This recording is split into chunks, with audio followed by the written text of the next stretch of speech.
সুপ্রিয় দর্শক, সবাইকে স্বাগত জানাচ্ছি বিশ্ব থ্যালাসেমিয়া দিবস 2025 উপলক্ষে ডক্টর টিভির বিশেষ আয়োজন স্বাস্থ্য সমাধানে। আপনাদের সাথে আছি আমি তানভীর আহমেদ। দর্শক, আমরা আজকে খুব গুরুত্বপূর্ণ একটি বিষয় নিয়ে কথা বলবো, সেটি হচ্ছে থ্যালাসেমিয়া দিবস এবং এই থ্যালাসেমিয়া রোগের কারণ, লক্ষণ ও চিকিৎসা ব্যবস্থা। এবং এ বিষয়ে কথা বলার জন্য আমাদের সাথে উপস্থিত আছেন ডক্টর মোহাম্মদ হাবিবুর রহমান, যিনি কর্মরত আছেন কনসালটেন্ট হিসেবে রিদম ব্লাড সেন্টারে। স্যার, আপনাকে অনুষ্ঠানের পক্ষ থেকে স্বাগত জানাচ্ছি। জি, আপনাদেরকেও ধন্যবাদ এবং ডক্টর টিভিকেও ধন্যবাদ। আসলে আজকে এই থ্যালাসেমিয়া দিবসে আমাকে আসলে আমন্ত্রণ জানানোর জন্য। আপনি ট্রান্সফিউশন মেডিসিন বিশেষজ্ঞ হিসেবে কাজ করছেন। আমি প্রথমত আপনার কাছে জানতে চাইব যে থ্যালাসেমিয়া, যেহেতু থ্যালাসেমিয়া দিবস নিয়ে আমরা কথা বলছি, থ্যালাসেমিয়াটা আসলে এটি কী ধরনের রোগ, বা আসলে থ্যালাসেমিয়া সম্পর্কে আমাদের ধারণা দেন স্যার। আসলে থ্যালাসেমিয়া নিয়ে আসলে আমাদের মধ্যে বিভিন্ন রকমের সমাজের মধ্যে বিভিন্ন রকম প্রচলিত কথা আছে। তবে থ্যালাসেমিয়া আসলে মেনলি একটি বংশগত যে জিনের যে একটা অংশ থাকে আমাদের শরীরে, মানবদেহের, সেটির একটি ত্রুটির কারণে এটি হয়ে থাকে। তবে তাই বলে এমন নয় যে এটি প্রতিরোধ করা সম্ভব নয়, এটি প্রতিরোধ করা সম্ভব এমন একটি রোগ। এটা হচ্ছে রক্তের আমাদের বিভিন্ন রকম কণিকা থাকে, তার মধ্যে একটি অন্যতম কণিকা হচ্ছে লাল রক্তকণিকা। তো সেই রক্তকণিকার জিনগত যদি কোনো সমস্যা হচ্ছে, তখনই কিন্তু এই সমস্যাটা দেখা দেয়, তখনই হচ্ছে রক্ত স্বল্পতা সৃষ্টি হয়। সেই ক্ষেত্রেই তখন যে রোগটি তৈরি হয় সেটি হচ্ছে থ্যালাসেমিয়া হিসেবে আমরা আসলে সমাজে জানি। আচ্ছা, আমরা যদি তাহলে বলি যে যেটাকে আমরা লোহিত রক্তকণিকা বলি, সেই লোহিত রক্তকণিকার শর্টেজ এরকম কিছু সম্ভবত আর কি। স্যার, আমি যদি একটু আপনার কাছে জানতে চাই যে আপনি যেটা বললেন যে এটা বংশগত, আসলে বংশগত এই শব্দটা শুনলে তো আমাদের ভিতরে একটা ভীতি কাজ করে। মানে আসলে বংশগতভাবে আসলে এই রোগটা কিভাবে হয়, বা এটা কেন বংশগত?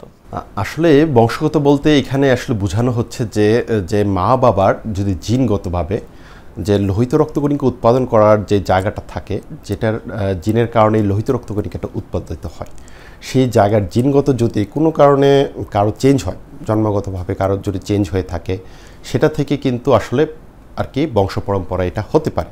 তবে এটাও ঠিক যে এটা বিভিন্ন রকমের হয়ে থাকে, যে কারোর জন্য এই জিনটি প্রকট জিন, কারোর জন্য এটা প্রচ্ছন্ন জিন বলে কথা আছে। তো সেই ক্ষেত্রে যদি বাবা মা দুজনই প্রচ্ছন্ন হন, সেই ক্ষেত্রে হওয়ার কিছু সম্ভাবনা থাকে, বা দুজনে প্রকট হওয়ার সম্ভাবনা থাকে, বা যদি একজন প্রকট একজন প্রচ্ছন্ন থাকে সেই ক্ষেত্রে হওয়ার সম্ভাবনা থাকে। কিন্তু একজন যদি না থাকে, আরেকজনের প্রচ্ছন্ন থাকে, তবে কিন্তু এটা আসলেই প্রতিরোধ করা সম্ভব।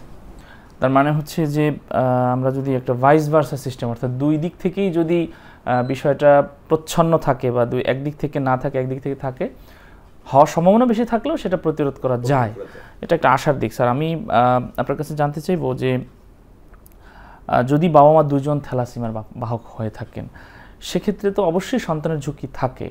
সেই ঝুঁকিটা আসলে কত বেশি পরিমাণ, বা কত কি মাত্রার ঝুঁকি থাকে? আসলে এটা একটা খুবই গুরুত্বপূর্ণ প্রশ্ন। আসলে দেখা যায় যে যাদের থ্যালাসেমিয়া থাকে, আসলে বিশেষ করে যাদের কাউকে যদি পাওয়া যায়, তখন তার ফ্যামিলিগতভাবে যদি আমরা আসলে টেস্টগুলো করে থাকি, দেখা যায় কি তার ফ্যামিলিগতভাবে অন্য কারো হয়তো আছে। এবং যখন ফ্যামিলিগতভাবে বিয়ে শাদিগুলো হয়, তখনই আসলে কিন্তু এই যে আপনি কোশ্চেনটি করলেন, এটির আসলে উদ্ভব হয় যে বাবা মা দুজনই প্রচ্ছন্ন, হয়তো বা তারা জানতেন না, এবং তখনই হচ্ছে হয়তোবা তারা বিবাহ বন্ধনে আবদ্ধ হয়েছেন, কিন্তু তখন তাদের আসলে সন্তানটা আসলে কী হবে, এটা নিয়ে খুবই একটা বার্নিং কোশ্চেন থাকে আমাদের কাছে, আমাদের রোগীদের জন্য। তো সেই ক্ষেত্রে আসলে একটা দিক যে এটা ভয় পাওয়ার কিছু নেই, যে এটাতে আমরা দেখতে পাই যে, এবং বৈজ্ঞানিকভাবে এটা কিন্তু আসলে ব্যাখ্যা দেওয়া হয়েছে, এবং এটা কীভাবে আমরা প্রতিরোধ করতে পারি সেটা নিয়েও কথা বলা হয়েছে।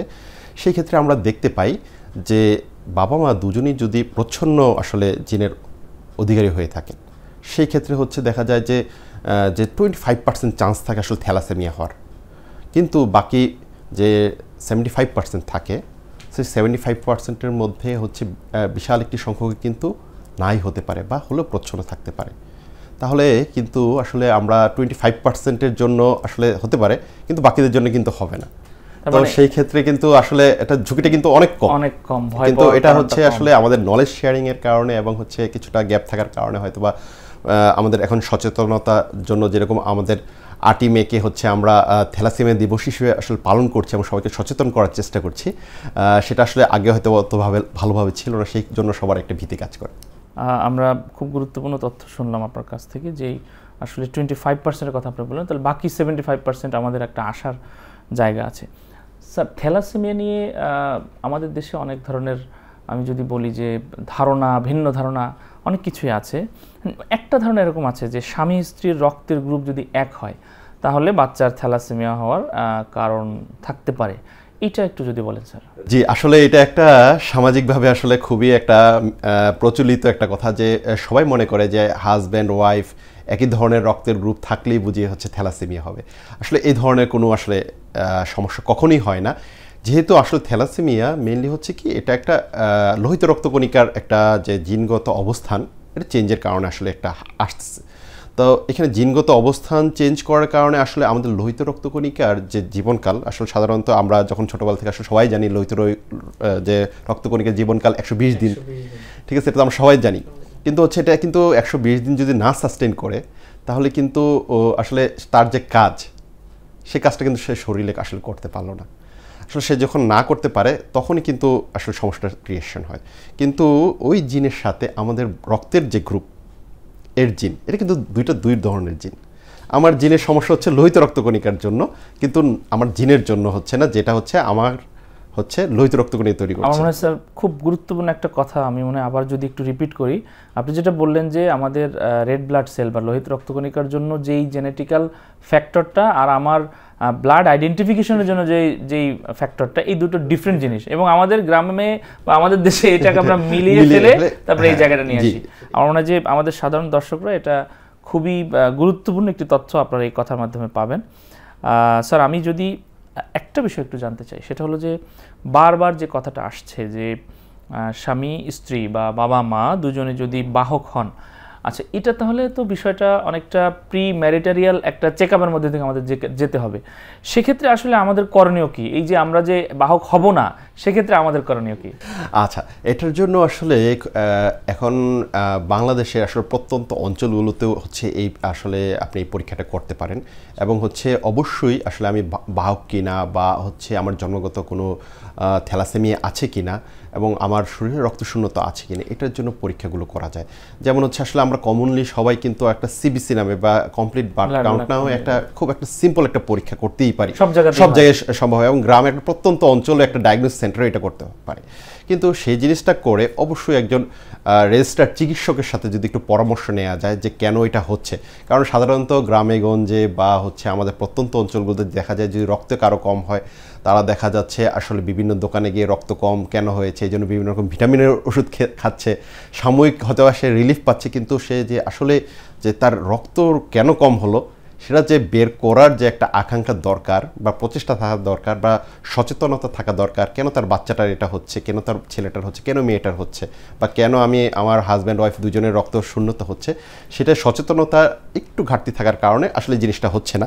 তবে সবাইকে আমরা সচেতন করতে চাই এবং সবাইকে বারবার বলতে চাই এই 8ই মে হচ্ছে আমাদের থ্যালাসেমিয়া দিবসের মাধ্যমে যে আপনারা যাদেরই হচ্ছে রক্তের শূন্যতা তৈরি হবে, অবশ্যই একজন রেজিস্টার্ড চিকিৎসককে দিয়ে আপনি কিছু স্ক্রিনিং টেস্ট আছে থ্যালাসেমিয়ার জন্য।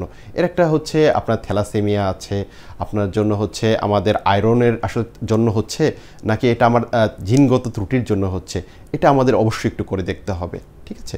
তো এটা কিন্তু একজন রেজিস্টার্ড চিকিৎসক হলে উনি পারেন, এবং হচ্ছে অবশ্যই এটাতে পরবর্তীতে ওনারা কী ধরনের চিকিৎসা নেবেন, কী ধরনের ফলো আপ নেবেন, এই জন্য তো অবশ্যই হচ্ছে বিশেষজ্ঞ চিকিৎসক যারা আছেন রক্তরোগ বিষয়ে, রক্ত পরিসঞ্চালন বিষয়ে, তাদের সাথে যোগাযোগ করবেন।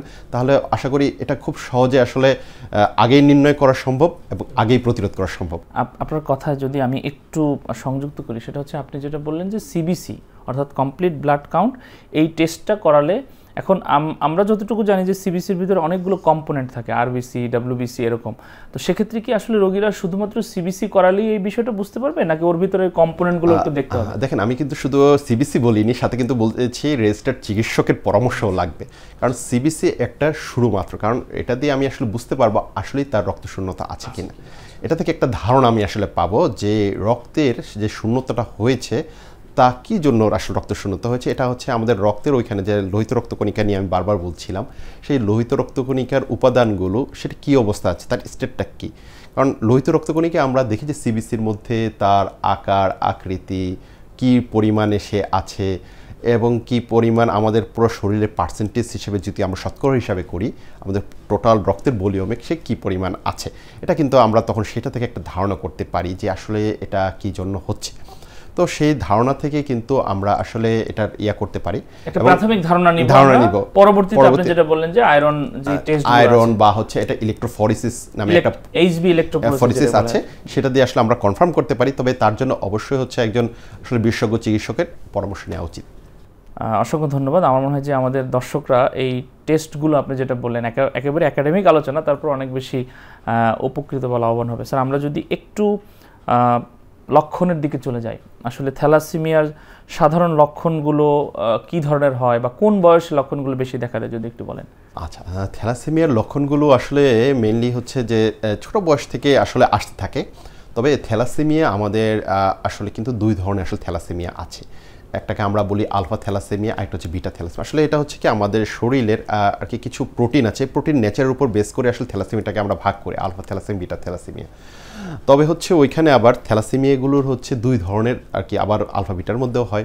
যেমন বিটা থ্যালাসেমিয়ার মধ্যে হচ্ছে মেজর আছে, মাইনর আছে। তো হচ্ছে যখন এরকম মাইনরের দিকে হয় সেই ক্ষেত্রে সাধারণত খুবই আসলে অল্প, কিন্তু যাদের মেজর কেন্দ্রিক হয় সেই ক্ষেত্রে আসলে তাদের ক্ষেত্রে আমরা দেখতে পাই যে বিভিন্ন রকমের আসলে সমস্যা। তবে হচ্ছে আমরা যদি অ্যাট এ গ্লান্সে বা একেবারে মোটা দাগে আমরা যদি কয়েকটা লক্ষণ বলি, যেমন এর মধ্যে কিছু লক্ষণ হচ্ছে যেমন শিশুদের বাচ্চাকালের অবস্থা থেকে আমরা দেখতে পারি যে সে অলওয়েজ ক্লান্তি থাকে, অবসাদের মধ্যে থাকে, সে দুর্বলতা ফিল করতে থাকে, সে খেলতে চাচ্ছে না, তার খাওয়ায় মনোযোগ নেই। তারপর তার গ্রোথ, তার সমসাময়িক বয়সের যারা ছোট বাবুরা থাকে তার তুলনায় তার গ্রোথের যেই হারটা হওয়া উচিত সেই তুলনায় তার গ্রোথের হারটা কম। এছাড়াও সবচেয়ে বেশি আসলে একটা জিনিস আমাদের একটু মাথায় রাখতে হবে যে দেখা যায় কি যে বাবুদের ক্ষেত্রে দেখা যায় তার ফেসিয়াল, শুধু বাবু না সকলের জন্যই, যে তাদের একটা ফেসিয়াল একটা চেঞ্জ আসতে থাকে। আসলে অন্যান্যদের তুলনায় তার হচ্ছে কপালটা একটু বেশি ফোলা লাগে, গালটা একটু বেশি ফোলা লাগে, নাকটা একটু মনে হয় যেন ডেবে গিয়েছে, বা হচ্ছে সামনের দাঁতগুলো একটু উঁচু হয়ে গিয়েছে। এই লক্ষণগুলো আসলে তার সাথে সাথে আসলে দেখা যায়। এগুলো আসলে মেনলি আসলে অবসাদ বা খাবার দাবারের অনাগ্রহ, বা হচ্ছে আমাদের বাবুরা যারা হচ্ছে মায়েরা আসলে অনেক সময় দেখা যায় যে এটা নিয়ে খুবই আসলে টেন্স থাকে, কিন্তু আসলে হয়তো সেটা সে ধারণাই করতে পারে না কেন হয়েছে, কিন্তু একটু ছোট্ট পরীক্ষা করার মাধ্যমে কিন্তু সেটা সে সচেতন হয়ে যেতে পারে এবং তার সে রোগ নির্ণয় করতে পারে। স্যার আমি আরেকটা বিষয় জানতে চাচ্ছিলাম যে আসলে এটা কি কোনো বয়স ভিত্তিক তারতম্য আছে, যে কোন বয়সে বেশি দেখা যায়, কম দেখা যায়, এরকম কোনো? না, আসলে এটা বয়স ভেরিয়েন্টে কিছু দেখা যায় না সাধারণত। এটা তো যেহেতু এটা জিনগত সমস্যার কারণে হয়, কোনো সময় এটা হচ্ছে আসলে কি আমাদের সেটা তো আসলে আরও একাডেমিক্যালি যদি আমরা বলি তাহলে হচ্ছে কি আসলে একটা বাবু যখন জন্মগ্রহণ করে তখন আসলে তার রক্তশূন্যতাটা আসলে প্রথমেই দেখা যায় না, সেটা আস্তে আস্তে দেখা যায় 6 মাস থেকে 1 বছর 2 বছর দিকে আসলে তার প্রথম প্রকাশগুলো পেতে থাকে। তখন আস্তে আস্তে সে যত বড় হয় সেই জিনিসটা আরও তত বাড়তে থাকে যদি সে চিকিৎসার আন্ডারে না আসে। স্যার আমরা যদি একটু চিকিৎসা ব্যবস্থার দিকে চলে যাই, যে এখন তো চিকিৎসা পদ্ধতি যদি আমরা বলি যে এখন সর্বশেষ এবং সবচেয়ে কার্যকর চিকিৎসা পদ্ধতি থ্যালাসেমিয়ার জন্য আসলে কি আছে? থ্যালাসেমিয়ার জন্য আসলে যে কার্যকরী চিকিৎসা পদ্ধতি বলতে আসলে আমাদের জন্য, আমাদের দেশের জন্য তো আসলে এখন পর্যন্ত হচ্ছে আমরা দেখা যায় যে প্রতিনিয়তই আসলে তাকে রক্ত দিতে হয়, যেহেতু এই লোহিত রক্তকণিকা তার পারবার নষ্ট হয়ে যাচ্ছে, শেষ হয়ে যাচ্ছে। তো লোহিত রক্তকণিকা যে আমাদের শরীরের যে মেইন কাজ তার, সেটা হচ্ছে কি আসলে অক্সিজেন সে এক জায়গা থেকে আরেক জায়গায় নিয়ে যায়। তো এই ট্রান্সপোর্টটা সে আর করতে পারে না সময় মতো, যেহেতু সে ভেঙে যাচ্ছে। সেই ক্ষেত্রে দেখা যায় তার প্রতি আসলে তার হিমোগ্লোবিন লেভেল, তার প্রতি মাসে কী অবস্থা সেটা চেক আপ করে করে তাকে রক্ত দেয়। তবে সবচেয়ে কার্যকরী যে পদ্ধতি আসলে এখন পর্যন্ত স্থায়ী হিসেবে আসলে যেটা এখনও প্রমাণিত, সেটা হচ্ছে আমাদের যে অস্থি মজ্জা আছে বা বোন মেরো যে ট্রান্সপ্লান্ট, সেই বোন মেরোটা সম্পূর্ণ ট্রান্সপ্লান্ট করার মাধ্যমেই আসলে কিন্তু এটা একেবারে 100% প্রতিরোধ করা সম্ভব। তবে এটার সাথে একটু মাথায় রাখতে হবে যেটা কিন্তু অবশ্যই একটি কস্টলি পদ্ধতি। আপনি বোন মেরোর কথা বললেন, আমাদের দেশে আসলে আমরা তো তৃতীয় বিশ্বের গরিব দেশ, আসলে এই জায়গায় আমরা কতটুকু এগিয়েছি বা আমাদের দেশে বোন মেরোর এখন সম্ভাবনা এই জায়গাটা? যে আমাদের আসলে একসময় হয়তো ছিল যে বোন মেরো করার জন্য আমাদের দেশে আসলে কোনো স্কোপই ছিল না, কিন্তু এখন আমাদের বিভিন্ন সেন্টারগুলোতে কিন্তু আমাদের বোন মেরো খুবই অ্যাভেলেবিলিটিতে চলে আসছে। আশা করি আসলে এটা তো এখনও হচ্ছে, যদিও ঢাকাতেই এই যে আমাদের বড় হাসপাতালগুলো আছে সেগুলো তো হয়, এবং আমাদের ঢাকা মেডিকেল, আমাদের হচ্ছে বাংলাদেশ মেডিকেল ইউনিভার্সিটিতে, আমাদের হচ্ছে সম্মিলিত সামরিক যে হাসপাতাল আছে এগুলোতে তো আমাদের এগুলো অ্যাভেলেবেল আছে। তো এগুলোতে আসলে কিন্তু বোন মেরো চাইলেই প্রতিস্থাপন করা যায়। আমি অনুষ্ঠানের শেষের দিকে চলে এসেছি। একটা একাডেমিক প্রশ্ন আপনার কাছে, সেটা হচ্ছে যে এই রক্ত রোগ, যেটাকে আমরা বলি রক্ত রোগ বিশেষজ্ঞ, দুটো জায়গায় আপনারা একাডেমিক্যালি কাজ করেন, ট্রান্সফিউশন মেডিসিন এবং হেমাটোলজিস্ট। যেহেতু আমাদের একটা পরিসংখ্যান বলে যে এই দুই জায়গায় চিকিৎসকদের উচ্চশিক্ষার মানে বাহন হিসেবে এই জায়গাগুলোকে নেওয়ার ক্ষেত্রে এক ধরনের মানে আমি বলবো অনীহা বলবো না, সংখ্যায় কম এরকম একটা ব্যাপার স্যাপার আছে। খুবই গুরুত্বপূর্ণ বিষয় হচ্ছে আমাদের এই রোগগুলো, যেটার আসলে কস্টিংয়ের জায়গা আপনি বললেন অনেক বেশি। সেক্ষেত্রে নতুন চিকিৎসকদের ক্যারিয়ার হিসেবে এই জায়গাগুলো নেওয়ার ক্ষেত্রে আপনার যদি কোনো পরামর্শ থাকে। সেটা তো অবশ্যই। আসলে দেখেন যে এই যে থ্যালাসেমিয়া নিয়ে যে আসলে এখন সচেতনতা সৃষ্টি করা হচ্ছে, এটা কিন্তু কিছুদিন আগেও এরকম ছিল না। এখন কিন্তু বাংলাদেশ ব্যাপী এই জিনিসটা আমাদের আয়োজন করা হচ্ছে। বাংলাদেশের যতগুলো মেডিকেল আছে, জেলা উপজেলা হাসপাতালগুলোতেও আমরা এইভাবে হচ্ছে প্রতিনিয়তভাবে হেমাটোলজির সোসাইটি আছে, আমাদের হচ্ছে ট্রান্সফিউশন সোসাইটি আছে, আমরা সকলেই কিন্তু সচেতন করার চেষ্টা করছি। এবং হচ্ছে আসলে আমাদের এই সাবজেক্টগুলো হচ্ছে যে অবশ্যই কেরিয়ার করার জন্য অবশ্যই খুবই একটা সুন্দর জায়গা, এবং হচ্ছে বাংলাদেশে গবেষণার জন্য ভালো জায়গা, গবেষণার জগতে অবশ্যই আরও সুন্দর জায়গা। এবং হচ্ছে এই যে রোগীগুলো যে তারা কিন্তু প্রতিনিয়ত কিন্তু আসলে ডক্টর খোঁজে, যে আসলে আমি কার মাধ্যমে চিকিৎসা নিব, কে আমাকে একটা সঠিক পরামর্শ দিতে পারবে, এবং কে আমাকে আলটিমেট আমার আসলে একটা ছোট্ট বাবু যে আসলে জন্ম নিল, তার বাবা মা যখন জানতে পারলো যে আসলে সে থ্যালাসেমিয়ার রোগী, তাকে প্রতি মাসে রক্ত দিতে হবে, তার হচ্ছে আসলে তার বাচ্চা কাচ্চা যারা আছে অন্যান্য বাচ্চা কাচ্চার সাথে যখন কম্পেয়ার করে, সে তখন গ্রোথটা কম হয়, খাওয়া দাওয়া করে না, তখন আসলে বাবা মারা কিন্তু খুব একটা সাফারিংসের মধ্যে মনস্তাত্ত্বিকভাবে একটা বাজে জায়গায় চলে যায়। তো সেই জায়গাটা থেকে আসলে ফিরিয়ে আনার জন্য আসলে এই দুটো ডিপার্টমেন্টের কিন্তু খুবই আসলে একটা দায়বদ্ধতার জায়গাও ক্রিয়েট হয়েছে। সেই দায়বদ্ধতার জায়গা থেকে কিন্তু দুইটা ডিপার্টমেন্টই কাজ করে যাচ্ছে, বাংলাদেশে খুব ভালোভাবে কাজ করে যাচ্ছে। তবে হচ্ছে আসলে এখানে হেমাটোলজি এবং হচ্ছে ট্রান্সফিউশনে আসলে বিশেষজ্ঞের কিন্তু অপ্রতুলতা রয়েছে বাংলাদেশে, এবং আসলে চাইলেই যে আমি পাবো একজন বিশেষজ্ঞ একটা প্রত্যন্ত অঞ্চলে, এটা কিন্তু আসলে হচ্ছে না। ইভেন আমরা দেখতে পাচ্ছি জেলা শহরগুলোতেও কিন্তু আমাদের পর্যাপ্ত পরিমাণ আসলে আমরা বিশেষজ্ঞ দিতে পারিনি। আমাদের অবশ্যই সোসাইটি দুটো আমাদের কাজ করছে এটা নিয়ে, তারা হচ্ছে বিশেষজ্ঞ বৃদ্ধি করার চেষ্টা করছে, এবং যারা সামনের দিনে আসলে নবীন চিকিৎসক হিসেবে এমবিবিএস পাস করছেন, তারা সামনের দিনে এফসিপিএস দিবেন বা এমডি দিবেন বা পোস্ট গ্রাজুয়েশন ডিগ্রি কমপ্লিট করার চেষ্টা করবেন, তারা অবশ্যই এগিয়ে আসলে আশা করি তাদের জন্য আসলে we are waiting for them. এবং তাছাড়াও শুধু বাংলাদেশ না, আসলে এটা বিশ্বব্যাপী গ্লোবালি আসলে চেষ্টা করা হচ্ছে যে এই জিনিসগুলো সচেতন করার জন্য, যেহেতু এই রোগগুলোকে আমরা আসলে সচেতনতার মাধ্যমেই কমিয়ে আনতে পারি, তাহলে সেই ক্ষেত্রে তো আমাদের অবশ্যই একটা সামাজিক দায়বদ্ধতা থাকে এবং বিশেষজ্ঞ চিকিৎসক বৃদ্ধিরও একটা দায়বদ্ধতা থাকে। আমরা অনুষ্ঠানে একেবারে শেষ পর্যায়ে চলে এসেছি।